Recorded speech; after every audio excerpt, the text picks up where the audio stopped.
आता त्याच्या पुढचं आपल्या अन्नामध्ये सर्वात महत्त्वाचा जो घटक असतो तो असतो दूध, मिल्क अँड मिल्क प्रॉडक्ट्स.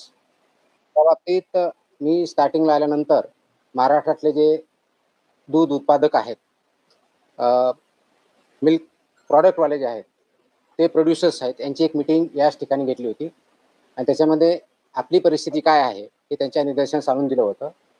कोणते रेग्युलेशन्स, रूल्स, स्टँडर्ड्स त्यांनी पाळायचे, कशा पद्धतीने पाळायचे याबद्दलही त्यांना प्रेझेंटेशन करून जवळजवळ 1 तास त्याच्यामध्ये चर्चा करून त्यांना मार्गदर्शन केलं होतं.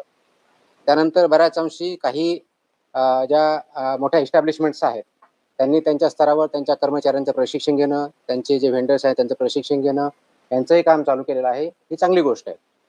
परंतु फक्त तेवढ्यापुरतं जाऊन आपल्याला थांबता येणार नाही.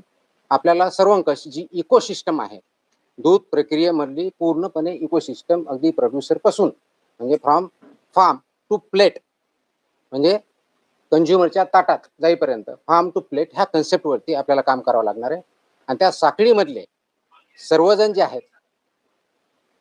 आहेत त्यांनी हे जे स्टँडर्ड्स आहेत ते पाळणं, ते इम्प्लिमेंट करणं आणि त्या अनुषंगाने त्या मानांकनानुसार तो प्रॉडक्ट तयार करणं, स्टोअर करणं, ट्रान्सपोर्ट करणं, प्रोसेस करणं आणि विकणं या सर्व गोष्टीवरती काम करावं लागणार आहे.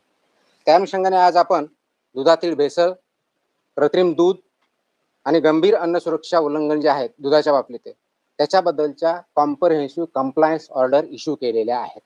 जसं हॉटेल, रेस्टॉरंट, इटरीच्या बाबतीत केल्या होत्या, तसं मिल्क आणि मिल्क प्रॉडक्ट्स याच्या बाबतीतले जे स्टँडर्ड्स आहेत, जे रेग्युलेशन्स आहेत, ते रेग्युलेशन्स सर्व साखळीमधले दूध उत्पादकापासून कंझ्युमरपर्यंत, फार्मपासून प्लेटपर्यंत हा जो कन्सेप्ट आहे इकोसिस्टमचा, त्या सर्व स्टेक होल्डर्समध्ये या पद्धतीने कॉम्प्रिहेन्सिव्ह गाईडलाईन्स ज्या आहेत त्या आपण इश्यू केलेल्या आहेत. त्या कंप्लायन्स गाईडलाईन आहेत. त्या कुणाला बंदी घालण्यासाठी नाही आहे, तर त्या कंप्लाय करण्यासाठी आहेत. त्या करण्यासाठी आपण हे आजचे आदेश जे आहेत ते आपण इम्प्लिमेंट केलेले आहेत. हे आदेश इश्यू करण्यापाठीमागं जे आपल्याला सांगितलं त्याप्रमाणे दूध उत्पादकांना म्हणजे अगदी कलेक्शन सेंटरपासून, बल्क मिल्क कूलरपासून ते कोल्ड चेन मेंटेनपर्यंत ते प्रोसेसरपर्यंत, पॅकर्सपासून ट्रान्सपोर्टरपासून सेलर्सपर्यंत यांना कोणते मानकाला नियम लागू आहेत? तर पहिला आता आहे ऑफकोर्स आपले जे रजिस्ट्रेशन किंवा लायसन्सिंगचे ते रूल 2011चे लागू आहेत. त्याचबरोबर अन्न उत्पादन मानके व अन्न संयोजके ज्याला म्हणतो तो पण स्टँडर्ड्स आणि रूल्स लागू आहेत. त्याचबरोबर दूषके, विषय व अवशेष हे जे आहेत 2011चे ते पण स्टँडर्ड्स लागू आहेत. विक्रीवरील प्रतिबंध व निर्बंध जे आहेत प्रोहिबिटेड आयटम्सच्या बाबतीत रेग्युलेशन्स ते पण लागू आहेत. लेबलिंग आणि प्रदर्शन हे जे आहेत हे पण लागू आहेत. अन्न सुरक्षा मानके पॅकेजिंग विनियम जे आहे 2018 ते पण लागू आहेत. त्याचबरोबर अन्नाचे सदृढीकरण ज्याला फॉर्टिफिकेशन जे म्हणतो हे पण रूल याच्यामध्ये लागू 2018चे. आणि जाहिरात आणि दावे हे पण रूल्स अँड रेग्युलेशन लागू आहेत. म्हणजे 8 प्रकारचे रेग्युलेशन फसाई ऍक्ट 2006च्या अंतर्गत जे आहेत आणि 2011चे रूल्स प्लस हे 8 प्रकारचे मिनिमम रेग्युलेशन्स हे प्रत्येक जणाला लागू आहेत. याचं पालन होणं अपेक्षित आहे. आता हे पालन करण्याच्या दृष्टिकोनातून हे कुणाकुणाला लागू आहे हा प्रश्न आपल्या समोर आलेला असेल. तो सर्वात पहिला जो आहे दूध संकलन केंद्र, कलेक्शन सेंटर जे असतात ते किंवा बल्क मिल्क कूलर्स यांना लागू आहेत. दुसरा आहे दूध शीतकरण सेंटर्स जे केंद्र आहेत, कूलिंग सेंटर ज्याला म्हणतो तिथं आहेत. दुग्ध प्रक्रिया युनिट्स व उत्पादक याच्यामध्ये पाश्चरायझेशन आपण करतो, प्रमाणीकरण करतो म्हणजे स्टँडर्डायझेशन, होमोजेनायझेशन जे करतो, निर्जंतुकीकरण करतो आणि त्याचबरोबर UHT प्रकल्प ज्याला म्हणतात म्हणजे अल्ट्रा हाय ट्रीटमेंटवाले जे प्लांट असतात त्यांना सुद्धा हे मानक रेग्युलेशन्स रूल्स लागू आहेत. त्याचबरोबर पॅकर्स आणि फिलिंग स्टेशन्स म्हणजे बऱ्याच वेळेस आपण बंद बॉटल तयार करतो किंवा पॅकेट तयार करतो ते पॅकर्स आणि फिलर्स यांना पण हे लागू आहेत. वितरक, वाहतूकदार आणि घाऊक विक्रेते यांना पण हे नियम लागू आहेत. किरकोळ विक्रेते, दूध बूथ्स, दूध विक्रेते व सुटे दूध विक्रेते यांना पण लागू आहेत. स्वयंचलित व बल्क दूध विक्री चालक यांना पाहिलं आहेत. ऑटोमॅटिक व्हेंडिंग मशीन याच्यामध्ये असतात त्यांना. दूध व दुग्धजन्य पदार्थाचे उत्पादक म्हणजे मिल्क प्रॉडक्ट्सवाले जसे की त्याचबरोबर पॅकिंग करणारे या दुधाच्या प्रॉडक्टच्या वतीत आणि दुधाच्या वतीत पॅकिंग करणारे विक्रेते व यामध्ये पनीर असेल, चना असेल, खवा असेल, तूप असेल, लोणी असेल, क्रीम, दही, चीज, आईस्क्रीम, दूध powder, condense milk, flavoured milk व इतर सर्व दुग्धजन्य पदार्थ याचे उत्पादक यांना पण हे सर्व नियम लागू आहेत. या सर्वांनी या नियमांचं तंतोतंत पालन करायचे, ज्याच्या माध्यमातून हे परिपूर्ण दूध सेफ मिल्क हे कंझ्युमरच्या प्लेटपर्यंत घरापर्यंत जाईल. कोणत्याही प्रकारचं त्याच्यामध्ये अडल्टरेशन असणार नाही, कोणत्याही प्रकारचं त्याच्यामध्ये कंटॅमिनेशन असणार नाही, कोणत्याही प्रकारचं सबस्टँडर्ड मिल्क असणार नाही. म्हणजेच सेफ असेल, अनसेफ किंवा सबस्टँडर्ड किंवा मिसब्रँडेड अशा प्रकारचं मिल्क किंवा मिल्क प्रॉडक्ट्स हे कंझ्युमरपर्यंत आपल्याला देता येणार नाही, विकता येणार नाही किंवा प्रक्रिया करता येणार नाही. यासाठी हे नियम लागू आहेत. आता थोडक्यात, कारण डिटेल ऑर्डर आहे, प्रेस नोट पण डिटेल देतोय मी, त्याच्यामध्ये काही गोष्टी आपल्याला शॉर्टमध्ये सांगतो, कारण हे जर डिटेल सांगायला गेलं तर खूप मोठ्या प्रमाणात वेळ लागेल. ते आपण प्रेस नोटमध्ये निश्चितच वाचाल हे मला अपेक्षित आहे, त्याची पब्लिसिटी कराल हे मला अपेक्षित आहे. पण थोडक्यात जर आपल्याला सांगायचं झालं तर याच्यामध्ये जसं अप्लिकेबिलिटी सांगितली त्याचप्रमाणे याच्यामध्ये कर्तव्य व जबाबदाऱ्या ज्या आहेत, या FBO ज्या फूड बिझनेस ऑपरेटर ह्या सेक्टरमध्ये जे काम करतात त्याच्यामध्ये त्याचे हाताळणारे दूध व दुग्धजन्य पदार्थ हाताळणारे, प्रक्रिया करणे, साठवणे, वितरण करणे, विक्री करणे अशा सर्व आस्थापनामध्ये याच्यामध्ये हे इम्प्लिमेंटेशन करणं गरजेचं आहे. तिथल्या पायाभूत सुविधा आणि स्वच्छता ह्या महत्त्वाच्या आहेत. जे युनिट आहे, जसं हॉटेलच्या बाबतीत मी सांगितलं होतं तसं या बाबतीत पण आहे. ही आस्थापना जी असतात ह्या पूर्णपणे दूषितीकरणाचे संभाव्य स्त्रोत स्थान, ज्याला पोल्युशनचे शक्यता जी असते त्याच्यापासून दूर असणं अपेक्षित आहे. धूळ, सांडपाणी आणि कीटक यांपासून पूर्णपणे दूर असणं आणि प्रोटेक्ट असणं गरजेचं आहे. दूध स्वीकारणे, दॅट इज रिसेप्शन करणे, शीतकरण करणे, कोल्ड करणे, प्रक्रिया प्रोसेसिंग करणे, पॅकिंग, साठवणूक करणे यासाठीचं स्पष्टपणे त्याचे एरिया दाखवला पाहिजे. एखादी डेअरी आहे किंवा प्रोसेसिंग प्लांट आहे, या ठिकाणी असे वेगवेगळे एरिया आहेत, ते डिमार्केट केले पाहिजेत, लेबल केले पाहिजे, त्या ठिकाणी तेच काम करता आलं पाहिजे. जसं हॉटेलच्या बाबतीत मी बोललो होतो की किचनमध्ये रिसेप्शनचा वेगळा पाहिजे, सिग्रिगेशनचा वेगळा पाहिजे, व्हेजचा पाहिजे, तसेच या बाबतीत सुद्धा जे दूध स्वीकारलं जातं तो वेगळा डिमार्केटेड एरिया पाहिजे, तिथले स्टँडर्ड्स वेगळे, ते त्याप्रमाणे पाळले पाहिजेत, इम्प्लिमेंट केले पाहिजेत. शीतकरण करण्याच्या बाबतीतल्या काय आहेत तिथं केले पाहिजेत. प्रोसेसिंग करण्याच्या बाबतीत आहे त्या ठिकाणचा वेगळा एरिया पाहिजे. पॅकिंग आणि साठवणूक ह्या वेगळ्या गोष्टी आहेत. याच्यामध्ये कोणत्याही परिस्थितीत परस्पर दूषितीकरण किंवा क्रॉस कंटॅमिनेशन होणार नाही याची काळजी आपल्याला घ्यायची, कारण हे क्रिटिकल पॉईंट असतात. त्याला HACCP असं म्हणतो, hazard analysis and critical control points असं म्हणतात. हे हॅझर्ड अनालिसिस त्यांनी ठेवणं, त्याच्यावरती डिटेल मी थोड्या वेळात बोलेच मी.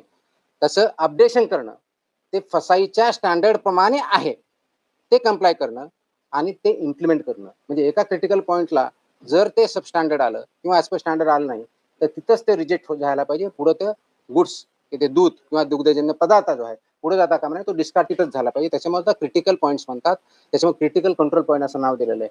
क्रिटिकल तिथं बघायचंय, ते स्टँडर्डला असेल तर तो पुढे प्रोसेस होईल, अन्यथा तिथंच तो रिजेक्ट होईल. ही प्रोसेस इम्प्लिमेंट करणं गरजेचं आहे. ही जर इम्प्लिमेंट केलं तर खूप मोठ्या प्रमाणात क्वालिटेटिव्ह फरक पडू शकतो, ते इम्प्लिमेंट करणं गरजेचं आहे. हा झाला पहिला मुद्दा, मी जे पायाभूत सुविधेच्या बाबतीत बोलतोय, स्वच्छतेच्या बाबतीत बोलतोय. दुसरा मुद्दा जो आहे, दुधाच्या संपर्कात येणारे सर्व पृष्ठभाग, भांडी, जे तुमचा सरफेस एरिया जिथे जिथे असेल तिथे, भांडी, युटेन्सिल ज्याला म्हणतो, पाईपलाईन, टाक्या व उपकरणे ही फूड ग्रेड लेवलचे पाहिजे. अन्न श्रेणीतील, म्हणजे जर फूड ग्रेड जे सामान असतं ते वापरणं गरजेचं आहे. Stainless steel, food grade stainless steel हेच प्रॉडक्ट वापरणं अपेक्षित गरज आहे, किंवा इतर मान्यता प्राप्त विषमुक्त गंजरोधक पदार्थांची असावीत, हे मॅन्डेट आहे. बऱ्याच वेळेस आपण बघतो की स्टेनलेस स्टील नसतं किंवा फूड ग्रेड नसतं, तर ते चालणार नाही. त्याचबरोबर ती तात्काळ किंवा चांगल्या पद्धतीने इमिजिएटली स्वच्छ करता आली पाहिजे, ज्याला आपण CIP म्हणतो, क्लिनिंग प्लेस, ते पटकन करता आलं पाहिजे, त्या दृष्टीची पाहिजे. तिसरा महत्वाचा जो मुद्दा इन्फ्रास्ट्रक्चरच्या बाबतीतला, तो परवानाधारक जो आहे ते कीटक नियंत्रण, पेस्ट कंट्रोल जे आहे त्या बाबतीत त्यांचं संस्थेबरोबर टायअप पाहिजे, ज्या रजिस्टर्ड आहे त्यांच्याकडून ते पेस्ट कंट्रोल रेग्युलर बेसिसवर घेणं अपेक्षित आहे. तो वैध करार असला पाहिजे आणि त्याच्यामुळे कोणत्याही प्रकारचा उंदीर, कीटक व माशांचा प्रादुर्भाव याच्याबद्दल 0 सहनशीलता किंवा 0 टॉलरन्स पॉलिसी आहे, त्याप्रमाणे इम्प्लिमेंट केलं पाहिजे. गेल्या वेळेस मी हॉटेल, रेस्टॉरंट आणि इटरीच्या बाबतीत मी हे एक सांगितलं होतं की पेस्ट कंट्रोल व्यवस्थित पाहिजे. माझ्या असं काही निदर्शनास येत आहे की बऱ्याच लोकांनी त्याच्यामध्ये सुधारणा डेफिनेटली केलेली आहे, परंतु काही ठिकाणी फक्त ते सर्टिफिकेट दाखवलेलं गेलेलं आहे की आम्ही करून घेतलेलं आहे म्हणून, पण ते केलं जात नाही.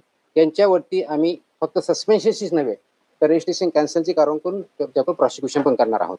तर हे सर्वांनी लक्षात घेतलं पाहिजे की फसवण्यासाठी करू नका, हे कंप्लायन्ससाठी आहे, हे थ्रेटन करण्यासाठी नाही. कारण याचा पूर्णपणे इम्पॅक्ट हा आपल्या नागरिकावरती, प्रत्येकावरती होतो, कारण ते फूड कंझ्युम केलं जातं आणि त्याचे परिणाम होतात. दुसरा जो मुद्दा मी सांगितला तो दूध स्वीकारणे, खरेदी, साठवणूक व शीतसाखळी हा एक क्रिटिकल पॉईंट आहे. याच्यामध्ये जे दूध घेतो आपण ते सर्व दूध व कच्चा माल जो आहे हे फक्त रजिस्टर्ड व्हेंडर्सकडूनच घेणं अपेक्षित आहे, कारण आपल्याला ट्रेस करणं गरजेचं आहे, मॅन्डेट आहे. रजिस्टर्ड व्हेंडर्सचे असणं, त्यांचे रेकॉर्ड असणं, दररोज किती घेतलं त्याचं रेकॉर्ड असणं, त्याच्यामध्ये रिजेक्टेड जर काही दूध असेल तर त्याचं रेकॉर्ड व्यवस्थित ठेवणं, त्याचं रजिस्टर मेंटेन करणं, ते सबमिट करणं, हे सर्व जे कलेक्शन सेंटर्स आहेत, जे युनिट आहेत ना मॅन्डेटरी आहे. हे खरेदी व संकलनाबाबतच्या नोंदी कमीत कमी 6 महिने हे त्यांनी प्रिझर्व्ह करायच्या. 6 महिन्यामध्ये कोणत्याही अधिकाऱ्याने किंवा ऑथॉरिटीने ते रेकॉर्ड जर मागितलं तर त्यांनी सबमिट करणं मॅन्डेटरी आहे. त्याचबरोबर प्राप्त होणाऱ्या प्रत्येक खेप, ज्याला ट्रिप म्हणतो, टँकरच्या माध्यमातून असेल किंवा इतर असेल, ती स्वीकृतपूर्वी चाचणी करणं बंधनकारक आहे. ज्यावेळेस तुमच्याकडे टँकर येतो त्यावेळेस ऍक्सेप्ट करण्याच्या अगोदर त्याच्या ज्या मॅन्डेटरी टेस्ट आहेत त्या कंपल्सरी आहेत. त्या टेस्टमध्ये ते स्टँडर्ड प्रमाणे जर असेल तरच ते ऍक्सेप्ट करायचे, अन्यथा रिजेक्ट करायचे. आणि रिजेक्ट केलेला जो गुड्स आहे म्हणजे व्हेकल आहे त्याच्या बाबतीतचे इन्फॉर्मेशन बाकी सर्वांना पण द्यायची. अन्यथा काय होतं की एका ठिकाणी रिजेक्ट केला जातो, तेच टँकर दुसरीकडे जातं, तिथं ऍक्सेप्ट केलं जातो, ते चालणार नाही. बैठकीमध्येही मी सांगितलं होतं, आता मी परत रिपीट करतोय की अशा प्रकारचं एका ठिकाणी जर गुड्स रिजेक्ट केलं आणि ते कारण द्यावं लागतं की तुम्ही ह्या कारणासाठी आम्ही रिजेक्ट करतोय, तर that will not be accepted anywhere. आणि असं जर झालं तर जो घेणारा आणि विकणारा दोघांना आम्ही जबाबदार पकडून त्यांच्यावरती आम्ही कारवाई करणार आहोत. ते करताना कोणत्या प्रकार, ज्यावेळी रिसेप्शन करतो तर आपण काय बघितलं पाहिजे, कोणत्या प्रकारच्या टेस्ट आपण जे म्हणतो, साध्या असे टेस्ट असतात पण इम्पॉर्टंट आहेत, क्रिटिकल आहेत.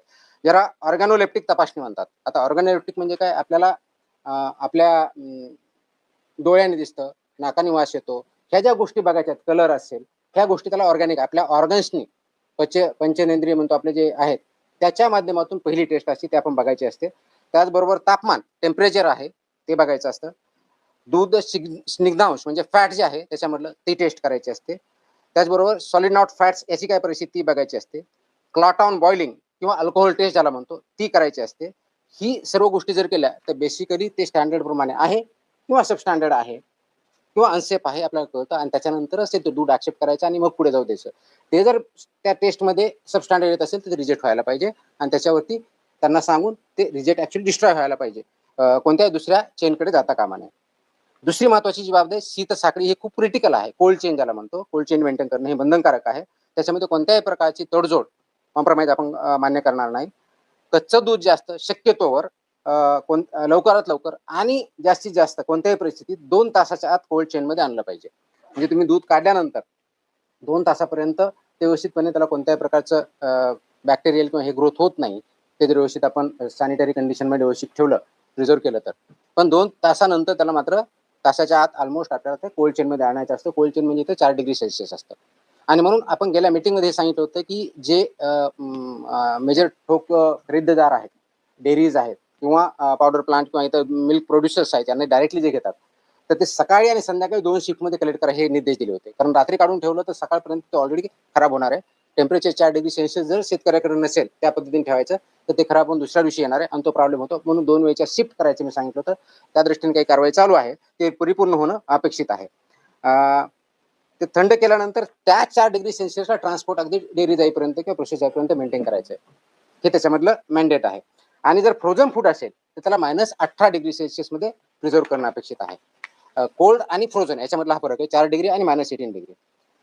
हेच करत असताना परत गेल्या वेळेस सांगितलं होतं की हे पदार्थ जे आहेत जमिनीपासून उंच, भिंतीपासून दूर, झाकलेल्या, लेबल लावलेल्या, कीड प्रतिबंधक भांड्यातच ठेवायचे आहेत. त्या गाईडलाईन्स आहेत, त्याला फिफो सिस्टमनुसार ते इम्प्लिमेंट करायचं आहे. हा एक दुसरा भाग झाला. तिसरा क्रिटिकल जो पॉईंट आहे तो आहे उष्णता प्रक्रिया, भरणे, सीलबंद करणे आणि पॅकेजिंग करणे. हा क्रिटिकल तिसरा पॉईंट आहे. याच्यामध्ये हीट ट्रीटमेंट जी आहे ती योग्य प्रमाणात झाली पाहिजे, योग्य वेळेत झाली पाहिजे. जसं की आपल्या नियमानुसार असं आहे की पाश्चरायझन करायचं म्हणजे नेमकं काय करायचं, तर पाश्चरायझन म्हणजे 63 डिग्री म्हणजे 63 डिग्री सेल्सिअसला कमीत कमी 30 मिनिटं तुम्हाला तापवावं लागतं. आय रिपीट, 63 डिग्री सेल्सिअसला 30 मिनिटं किंवा 72 डिग्री सेल्सिअसला तुमचं 15 सेकंद किंवा दोन्हीचं कॉम्बिनेशन. या लेवलला केलं तरच पाश्चरायझेशन होतं, नाही तर पाश्चरायझ होत नाही. ते पाश्चरायझेशन त्या लेवलला करणं अपेक्षित आहे.